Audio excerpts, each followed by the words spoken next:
히브리서 11장 29절 말씀.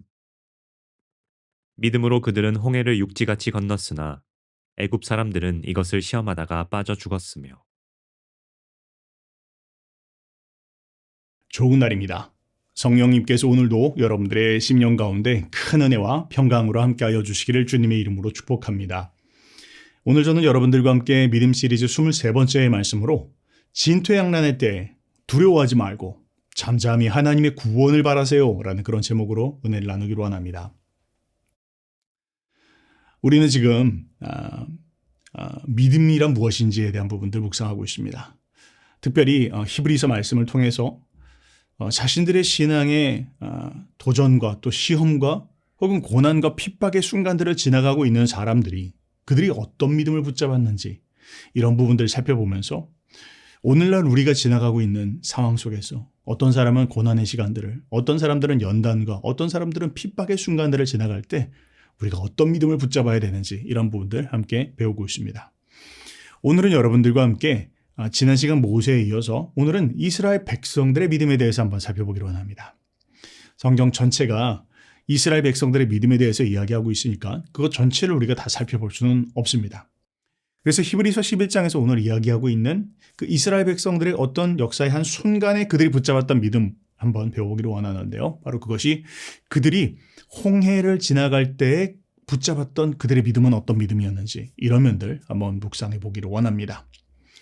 자, 오늘 말씀은요. 그 배경이 출애굽기 14장과 15장 혹은 13장, 14장, 15장에 걸쳐서 나타나 있는 그런 면들을 한번 살펴보기로 원합니다. 출애굽기 이야기 13장과 14장을 통해서 그들이 붙잡았던 믿음이 무엇인지 한번 살펴보기로 원합니다. 하나님께서는 이스라엘 백성들을 애굽으로부터 건져내기를 원하셨습니다. 그래서 모세를 통해서 또 모세와 아론을 부르셔서 애굽에 있는 이스라엘 백성들을 바로의 손으로부터 건져내기를 원하셨습니다. 그런데 바로는 이스라엘 백성들이 순순히 애굽에서 빠져나가서 가나안 땅으로 나가는 것을 원치 않았습니다. 그래서 마음을 강팍하게 하고 극렬하게 저항하였습니다. 그런데 하나님께서는 결국에는 9가지 재앙을 통해서 바로를 치셨고 또 애굽을 치셨고 이스라엘 백성들로 하여금 나아가서 가나안 땅으로 갈 수 있도록 그 상황과 환경들을 마련하셨습니다. 그런데 끝내 바로는 그의 마음을 굽히지 않았죠. 결국 하나님께서 마지막 10번째 재앙, 장자의 모든 애굽의 장자들을 치시는 그 재앙을 통해서야만 애굽의 바로가 무릎을 꿇을 수 있게 되었습니다. 자, 이제 드디어 그 6월절이 지나가고 애굽의 모든 장자가 심판받았을 때 그 밤 바로는 모세와 아론을 불러서 네가 원하는 대로 이제 나가라라고 하고 그들을 보내게 됩니다. 자, 그들이 그렇게 해서 드디어 이제 200만 정도가 되어지는 장정만 60만이었다라고 하니까 아이들과 또 아내들과 다 했을 때 한 200만 정도로 추정됩니다. 200만이라 되고 하는 대군이 드디어 이제 애굽으로부터 나오기 시작합니다. 아마 그들이 처음 집결했던 장소가 람셋이라고 하는 그런 장소였던 것 같습니다. 람셋으로부터 시작해서 그들이 건넜던 것들을 보니까 숫곳을 거쳐서 에담을 거쳐서 비하히롯이라고 하는 곳까지 왔다라고 그렇게 성경은 이야기하고 있습니다. 자, 그런데요, 애굽의 바로의 손길로부터 벗어나오기는 하였지만 그들에게 마지막 한 가지 관문이 남아 있었습니다. 그게 무엇이냐면 바로 그 비하히롯이라고 하는 곳 바로 그 앞에 있는 거대한 홍해바다가 있었다라는 것이죠. 자, 이 홍해바다를 어떻게 건너야 될 것인지 굉장히 큰 그런 도전이 남았습니다. 그런데 사실은 생각해보면 이 홍해바다를 건너지 않을 수도 있는 그런 상황이었습니다. 이상한 의문이 듭니다. 왜 하나님께서 이들로 하여금 홍해바다를 건너게 하셨을지, 다른 말로 이야기하면 홍해바다를 지나서 또한 광야로 들어가게 하셨는지 이런 부분들 한번 생각해 볼 필요가 있겠습니다. 정답부터 이야기해보자면, 결론부터 이야기해보자면 하나님께서는 우리의 상황을 아시고 또 우리의 영적인 수준을 아시고 우리에게 때에 맞는 단계로 우리의 걸음걸음을 인도하신다는 것 우리가 믿어야 할 것입니다. 자, 지도를 만약 여러분들이 가까이 갖고 계시다면 한번 지도를 살펴보시면요. 이스라엘 백성들이 사실은 가나안 땅으로 들어간다라고 할 때 굉장히 가까운 길이 있었습니다. 람셋으로 출발했다라고 한다면 그냥 지중해변을 따라서 쭉 올라가면 기존에 있었던 당시의 이름으로 이야기하면 국제 해변도로라고 그렇게 이야기할 수 있는 해변도로가 잘 뚫려 있습니다. 또 평야이기 때문에 길이 아주 평평하고 괜찮은 길입니다. 그렇게 해서 올라가면 뭐 한 200km밖에 되어지지 않기 때문에 장정이들이 만약 걸어간다면 뭐 한 일주일이면 충분히 걸어갈 수 있고, 아이들끼리 한다면 아이들이나 뭐 여인들이라든지 다 같이 간다면 뭐 열흘이라든지 2주 정도면 충분히 갈 수 있는 그런 거리입니다. 자, 그런데 하나님께서 그쪽으로 방향을 틀지 않으시고, 그러니까 북쪽으로 방향을, 동북쪽 방향이 아니라 동남쪽 방향으로 그들의 걸음을 인도하셨다는 게 특이한 점입니다. 13장 17절 말씀에 그 이유가 무엇인지에 대해서 이렇게 기록을 해놓고 있네요. 바로가 백성을 보낸 후에 블레셋 사람의 땅의 길은, 블레셋 사람들의 땅의 길이라고 하는 것은 그 해변길이라고 하는 것입니다. 그 길은 가까울지라도 하나님이 그들을 그 길로 인도하지 아니하셨으니 이는 하나님이 말씀하시기를 이 백성이 전쟁을 하게 되면 마음을 돌이켜 애굽으로 돌아갈까 하셨습니다. 그렇게 이야기하고 있네요. 자, 그 이유가 무엇인지를 말하고 있습니다. 이유가 무엇입니까? 준비가 되지 않았다라는 것이죠. 하나님이 보시기에 이스라엘 백성들이 아직 영적 준비가 되어져 있지 않다는 것입니다. 만약 지금 그 땅으로 들어가면 블레셋 사람을 만날 터인데 이 블레셋 사람들은 강력한 사람들입니다. 이 사람들하고 지금 전쟁을 치를 수 있는 상황이 아니라는 것이죠. 하나님이 아신다는 겁니다. 지금 노예 상태에서 막 나와서 혹은 어떤 준비도 되어 있지 않은 상황에서 블레셋 사람을 만나 전쟁을 치른다면 당장 애굽으로 돌아가겠다라는 그런 상황이 될 수 있는 그런 불평이 나올 수 있기 때문에 그들을 그 길로 인도하지 않으셨다라는 것이죠. 그러면서 18절 말씀에 보니까 그러므로 하나님이 홍해의 광야 길로 돌려 백성을 인도하심에 그렇게 나와 있습니다. 자, 그렇게 해서 하나님께서는 이스라엘 백성들을 광야로 인도하셨습니다. 시내반도로에서 그 시내반도 남쪽에 있는 시내산까지 주님께서 인도하실 것입니다. 여기에서 약 한 1년의 시간들을 가지면서 하나님께서 모든 부분들에 있어서 특별히 그들의 정체성을 분명하게 하시는 준비를 하게 하신 후에, 그리고 난 다음 하나님께서 가나안 땅으로 진격하게 하실 것입니다. 준비의 시간이 필요했다라는 것이죠. 자, 무엇을 이야기하는 것입니까? 하나님이 아신다는 겁니다. 무엇을요? 하나님께서 우리의 영적 수준을 아신다는 겁니다. 어떤 때는 하나님께서 우리에게 진격 앞으로 이야기하실 때가 있습니다. 싸워야 된다. 믿음으로 돌파해라. 전진해라. 하나님 말씀하실 때가 있습니다. 그때는 뒤도 돌아보지 않고 말씀하신 방향을 따라서 돌파하며 전진해 나가야 합니다. 그런데 하나님은 우리의 상황을 아십니다. 우리가 준비가 되어 있지 않을 때 하나님은 우리를 어디로 인도하십니까? 우리를 훈련의 장소로 보내십니다. 훈련하신다라는 것이죠. 광야로 보내신다는 겁니다. 광야에서 하나님께서 우리의 모든 부분들, 영혼, 육에 대한 모든 부분들을 다뤄가시고 하나님과의 관계의 질서의 질서, 사람들과의 관계 안에서의 질서, 이 모든 부분들을 하나님 준비시키신 후에 전쟁을 치를 수 있는 그 때가 되었을 때 하나님은 우리의 걸음을 인도하신다라는 것입니다. 때문에 우리가 주님 앞에 기도하는 가운데 주님께서 우리의 걸음걸음을 인도하실 때 우리는 염려하지 않아도 됩니다. 하나님께서 알고 계시기 때문이죠. 지금 내가 싸워야 될 때 주님은 싸우는 현장 가운데 보내실 것이고, 멈춰야 될 때 혹은 주님께서 지금 안식하게 하실 때 그 때를 따라 우리의 걸음걸음을 인도하신다는 것, 우리가 믿음을 가져야 되겠습니다. 자, 그렇게 해서 이스라엘 백성들이 멈춰선 곳이 어딘지를 보니까 에담을 거쳐서 비하히롯이라고 하는 그런 장소에 머물렀다, 진을 치게 되었다, 그렇게 이야기합니다. 자, 이 비하히롯 장소가 정확하게 어딘지는 알 수가 없습니다. 자, 그런데 그냥 우리가 확인할 수 있는 바는 분명히 그 비하히롯이라고 하는 곳 앞에 지금 거대한 홍해가 가로막고 있는 그런 상황입니다. 200만이나 되는 무리이기 때문에 지금 방향을 갑자기 틀어서 홍해 바다가 바다가 없는 쪽으로 해서 이렇게 돌아갈 수 있는 그런 상황이 아니에요. 움직일 수가 없는 그런 상황이라는 것이죠. 자, 그런데 안타깝게도 지금 이 소식이 이스라엘 백성들이 궁지에 몰려있다는 사실이 바로의 궁에 들어갑니다. 그리고는 이제 성경은 이렇게 말씀합니다. 14장 5절 말씀입니다. 그 백성이 도망한 사실이 애굽 왕에게 알려짐에 바로와 그의 신하들이 그 백성에게 대하여 마음이 변하여 이르되 우리가 어찌 이같이 하여 이스라엘을 우리의 섬김에서 놓아보냈는가 하고 마음을 후회했다는 것이죠. 놓아준 것에 대해서 후회했다는 것입니다. 6절에 바로가 곧 그의 병거를 갖추고 그의 백성을 데리고 갈새 선발된 병거 600대, 여기서 선발된 병거, 어떤 성경에서는 특별병거 그렇게 이야기합니다. 바로를 위해서 준비된 그 병거 600대와 애굽의 모든 병거를 동원하니 지휘관들이 다 거느렸더라. 이 지휘관들이라는 말은 그러니까 오늘날로 이야기하면 육해공군이 다 지금 전쟁에 투입되었다라는 거예요. 여호와께서 애굽 왕 바로의 마음을 완악하게 하셨으므로 그가 이스라엘 자손의 뒤를 따르니 이스라엘 자손이 담대히 나갔습니다. 애굽 사람들과 바로의 말들, 병거들과 그 마병과 그 군대가 그들의 뒤를 따라가 바알스본 맞은편 비하히롯 곁 해변, 그들이 장막친데 미치니라 그렇게 이야기하고 있습니다. 아우 정말 큰일이 났습니다. 바로가 단단히 독이 올라서 지금 바로의 애굽에 있는 모든 장자가 다 죽고 슬픔을 그들이 그냥 분노로 지금 풀고 있는 그런 상황입니다. 그리고는 할 수 있는 모든 애굽의 총 병력을 총동원해서 바로 자신이 군대를 이끌고 그들의 뒤를 쫓았다. 그렇게 지금 이야기하고 있네요. 근데 그때까지만 하더라도 이스라엘 백성들은 지금 이야기하기를 담대히 나갔다. 하나님에 대한 믿음을 가지고 뚜벅뚜벅 믿음으로 멈추지 않고 계속해서 광야로 나가는 그런 걸음으로 나가게 되었는데 그런데 어떻게 됐다고요? 그 뒤에 바로의 군대가 바짝 추격하게 된 그런 상황. 지금 어떤 상황입니까? 그러니까 뒤에서는 바로의 군대가 지금 추격해오고 있고 그들 앞에서는 홍해바다라고 하는 그런 상황들. 다른 말로 이야기하면 진퇴양난에 빠졌다라고 하는 것입니다. 앞으로도 갈 수 없고 뒤로도 갈 수 없고 지금 뭔가 상황을 그들이 가지고 있는 카드가 없는 정말 아주 궁지에 몰린 그런 상황 가운데 처해졌다라고 그렇게 이야기하는 것입니다.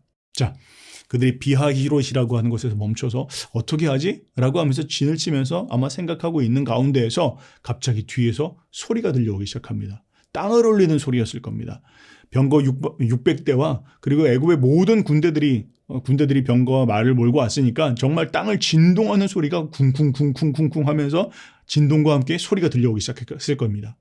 이스라엘 백성들이 불길한 예감 가운데에서 설마 아니겠지 하고 뒤를 돌아보는데 저기에서 뽀얗게 먼지가 일어나는 것들을 보니 보통 일이 아닙니다. 바로의 군대가 자신들 뒤를 바짝 따라붙고 있다는 것을 보게 되었다는 것입니다. 자, 그런데요, 여러분 아십니까? 우리는요, 평상시에는 그냥 우리의 신앙이 다 좋은 것 같습니다. 내가 지금 내 안에 뭐가 있는지 모르고 있다는 것이죠. 그런데 정말로 우리가 위기의 순간, 급한 순간이 되면 내 안에 있는 신앙의 본전이 드러나게 되어 있습니다. 이스라엘 백성들이 지금 자신들이 긴급한 상황, 너무 위급한 그런 궁지에 몰린 상황에 이르자 드디어 그 안에 있는 것들이 그 신앙의 본질이 드러나기 시작합니다. 자, 14장 10절부터 보니까요. 바로가 가까이 올 때 이스라엘 자손이 눈을 들어본즉 애굽 사람들이 자기들 뒤에 이른지라 이스라엘 자손이 심히 두려워하여 여호와께 부르짖고 그들이 또 모세에게 이르되 애굽에 매장지가 없어서 당신이 우리를 이끌어내어 이 광야에서 죽게 하느냐? 어찌하여 당신이 우리를 애굽에서 이끌어내어 우리에게 이같이 하느냐? 우리가 애굽에서 당신에게 이른 말이 이것이 아니냐? 이르기를 우리를 내버려 두라. 우리가 애굽 사람을 섬긴 것이라 하지 아니하더냐? 애굽 사람을 섬기는 것이 광야에서 죽는 것보다 낫겠노라. 그렇게 이야기하고 있는 것이죠. 참 재미있는 표현입니다. 어떤 표현입니까? 그들이 두려움 가운데에서 보인 반응입니다. 근데 그 두려움에서 보인 반응이 정말로 좌충우돌입니다. 이렇게 됐다고 저렇게 됐다가 지금 나가고 있습니다. 어떤 말입니까?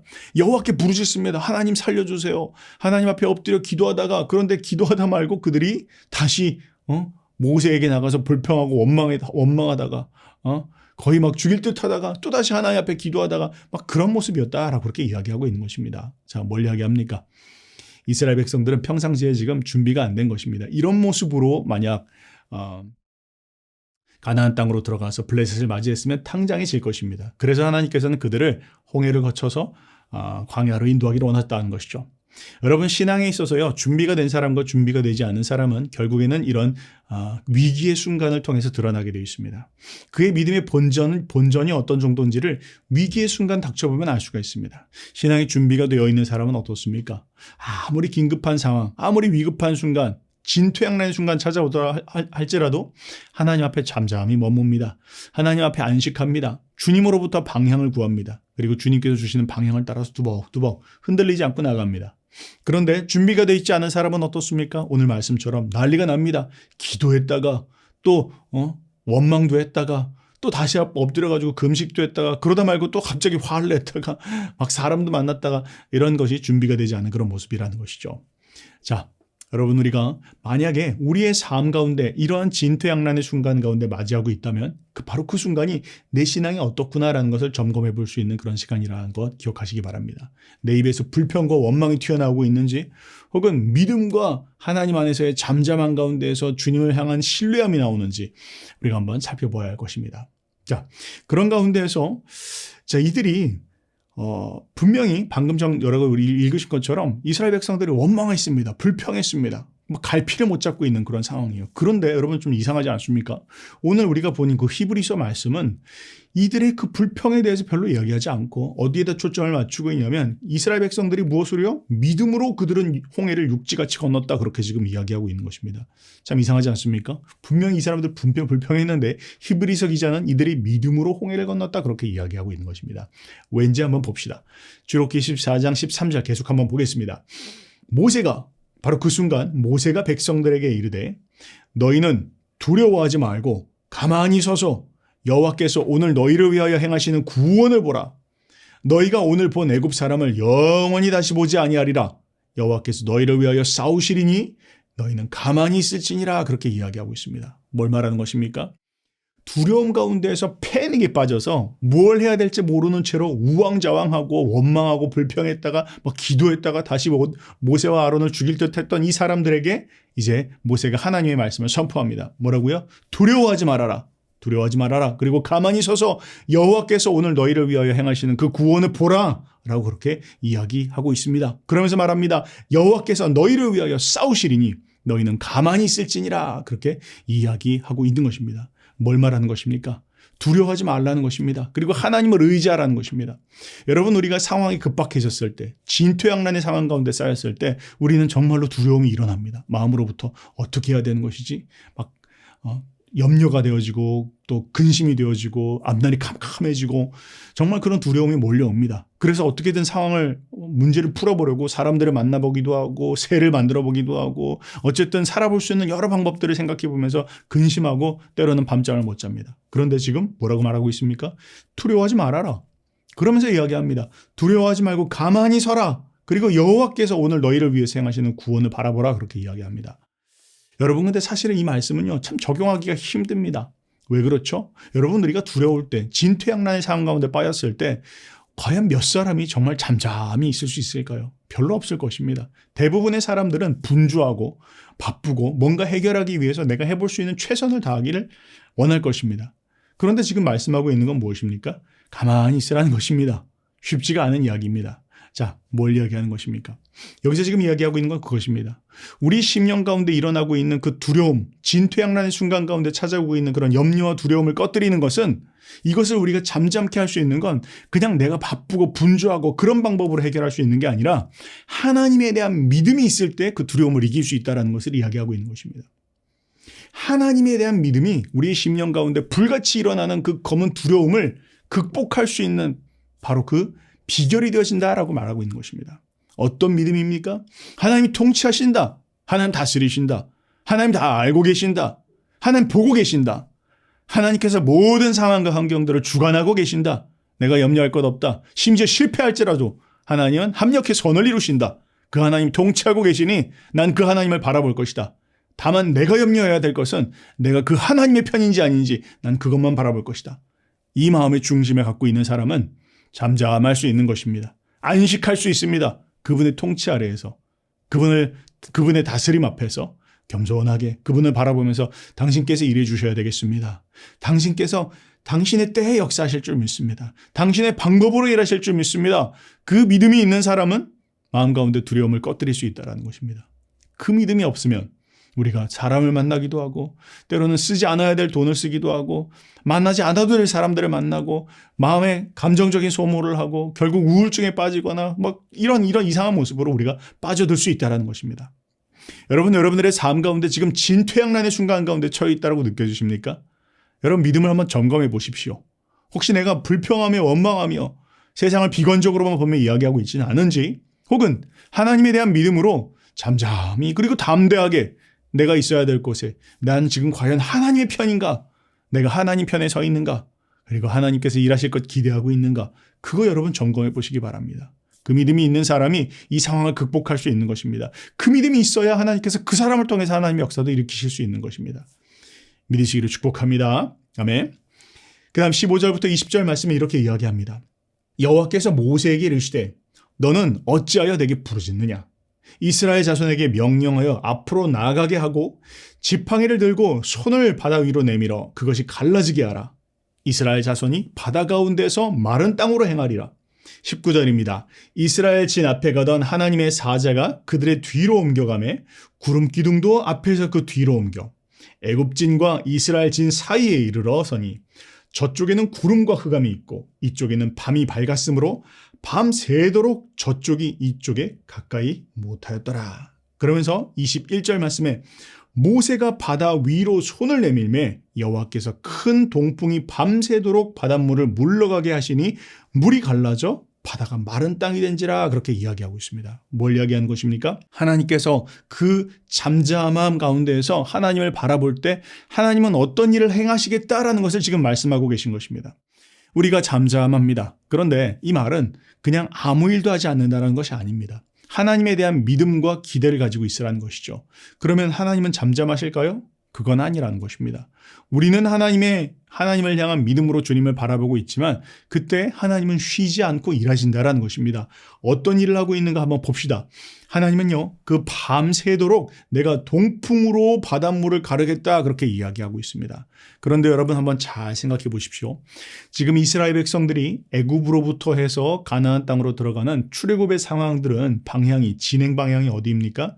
서쪽으로부터 해서 동쪽으로 나가고 있습니다. 그런데 지금 하나님께서 바람을 부신다라고 말씀하시는데 그냥 바람을 불겠다 말씀하지 않으시고 동풍을 불겠다 그렇게 이야기하고 있어요. 그러니까 바람의 진행 방향은 동쪽에서 서쪽으로 불어오고 있습니다.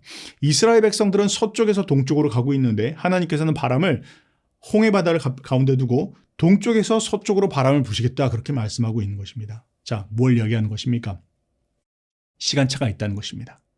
하나님께서 동풍을 부셔서 바람을 가르시면서 바다를 동쪽으로부터 해서 서서히 말리시면서 그 땅을 마른 땅이 되게 하시는 동안 서쪽에 있는 사람은 아직 그것이 마른 땅이 된다는 걸 모르고 있는 것이죠. 기다려야 된다는 것입니다. 잠잠히 하나님 앞에 기다려야 된다는 것입니다. 하나님께서 결국 그들의 눈앞에까지 딱 이르렀을 때 어떤 상황이 됩니까? 눈앞에 있는 땅이 다 마르게 되었을 때에는 모든 땅이 쫙 열리게 되어져 있는 거예요. 근데 그 전까지는 자신의 그 앞에 있는 그 바다가 갈라지기 전까지는 하나님 뭘 하고 계신지 모르는 것이죠. 모르는 것입니다. 하나님은 이미 모든 일들을 내가 보이지 않는 순간 가운데 보이지 않는 영역 속에서 이미 다 역할을 하고 계십니다. 다만 내가 모르고 있을 뿐이죠. 나는 잠잠히 기다리고 있습니다. 그런데 하나님은 쉬지 않고 계십니다. 동풍을 부셔서 동쪽으로 땅을 말리고 계십니다. 그게 하나님의 방법이라는 것입니다. 여러분 만약 하나님께서 서쪽으로부터 이스라엘 백성들과 함께 그 진행 방향을 따라서 바람을 부셨다고 한번 생각해 보십시오. 그 바람이 얼마나 셌겠습니까? 이스라엘 백성들이 그 바람에 날려가지 않았겠습니까?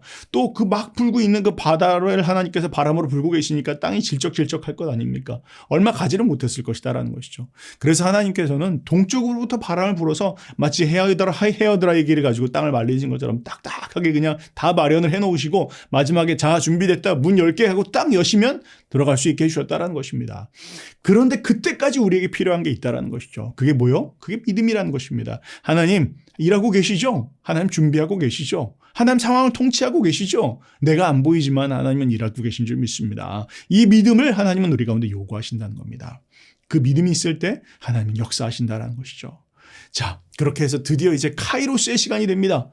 그때가 되면 어떻게 됩니까? 하나님께서 마지막 이제 우리 앞에 있는 바닷문을 딱 열면 하나님께서 말린 길을 걸어갈 수 있도록 걸음을 인도해 주신다라는 것입니다. 자, 바로 이스라엘 백성들은 어떤 믿음을 가졌다? 바로 그 믿음을 가졌다라는 것입니다. 한번 생각해 보십시오. 하나님께서 그 말씀을 하시고 모세에게 지팡이를 가지고 바다를 가르게 하시면서 하시는 순간 그것이 바로 그들 앞에 눈이 바다가 갈라진 것이 아니라 저쪽으로부터 갈라왔다면 이들에게는 시간이 있었다라는 것입니다. 그것이 몇 시간인지 모르겠습니다. 그러나 아마 대략 성경을 추정해 보면 밤 1시, 2시, 새벽 1시, 2시까지 기다리는 그런 시간들이 있었다라는 것이죠.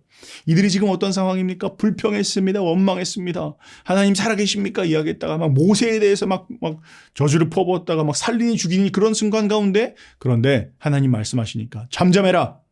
하나님께서 행하시는 구원을 기다려라. 라고 이야기하니까 그들이 그 말씀을 붙잡고 기다렸다는 것입니다. 돌아가지 않았다라는 것입니다. 아이고 포기할래 하고 넘어지지 않았다는 것입니다. 그래, 그래도 한번 내가 믿어볼게. 하나님 일하실 줄 내가 믿겠어. 라고 하고 모세의 말을 믿고 그 자리에서 잠잠하게 하나님 일하실 것들을 겸손하게 기도하면서 바라보고 있었다는 것입니다. 그 밤 얼마나 긴 시간인지는 모르겠지만 그들에게는 그것이 굉장히 중요한 결단의 순간이었고 하나님에 대해서 믿음을 올려드리는 그런 시간이었다는 것이죠. 그리고 하나님은 동쪽으로부터 길을 내셨다라고 성경은 이야기하고 있는 것입니다. 여러분, 가만히 있는 것도 믿음입니다. 내가 그냥 분주히 뛰어다니는 것이만 믿음이 아니에요. 하나님은요, 내가 보이지 않는 순간, 보이지 않는 장소에서 일하시는 하나님이라는 거 믿으시기 바랍니다. 우리는 지금의 이 순간과 그리고 지금 이 장소밖에 안 보이지만 하나님은 모든 것을 오케스트레이팅 하고 계십니다. 그 하나님을 믿으시기 바랍니다. 통치하시는 하나님이십니다. 모든 상황과 환경들을 다스리신 하나님이라는 거 여러분들 믿으시기 바랍니다. 히브리서 기자는요, 그들의 그 믿음을, 바로 그 믿음을 칭찬해주고 있다라고 지금 이야기하고 있는 것입니다. 우리가 이것을 붙잡아야 될 것입니다. 만약 우리의 상황 속에서 정말 진퇴양난의 그런 상황 가운데 처해 있다면 하나님께서 일하실 때까지 여러분 잠잠하시기 바랍니다. 마치 뒤에서는 바로의 군대가 추격해 오는 것 같고 내 앞에서는 홍해가 있어서 정말로 한 걸음도 뗄 수 없는 그런 절제장명의 순간이라고 느껴지신 그 순간에도 하나님께서 일하십니다. 하나님 통치하신 줄 믿습니다. 하나님 길을 내주십시오. 이런 믿음을 담대하게 올려드리시면서 잠잠하시는 여러분들 되시기를 축복합니다. 자, 오늘 이렇게 우리가 히브리서 말씀을 통해서 이스라엘 백성들이 가졌던 믿음에 대해서 한번 살펴봤습니다. 오늘 우리가 삶의 순간 가운데 많은 그런 어려움들이 있습니다. 정말로 내가 어떻게 한 걸음 나갈 수 없고 뒤로도 돌아갈 수 없는 그런 순간 하나님에 대한 믿음으로 우리의 삶에 찾아오는 그런 믿음의 결단들, 도전들 이런 것들을 승리하시는 저와 여러분들 되시기를 주님의 이름으로 축복합니다.